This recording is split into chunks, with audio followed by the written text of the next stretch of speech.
Hello दोस्तों, नमस्कार, प्रणाम। आप लोग कैसे हैं? उम्मीद है कि आप लोग भी बहुत ही अच्छे होंगे।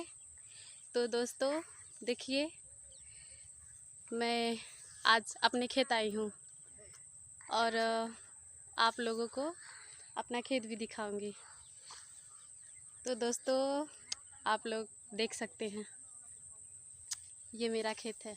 तो देख सकते हैं, देख लीजिए। और साथ में मम्मी, दीदी और एक छोटी सी मेरी बहनी है, दीदी की लड़की, वो भी आई है। देख लीजिए, वो सब हैं। और देखिए, तो दोस्तों देखिए, ये मेरा खेत है और हम लोग आए हैं अपना खेत देखने।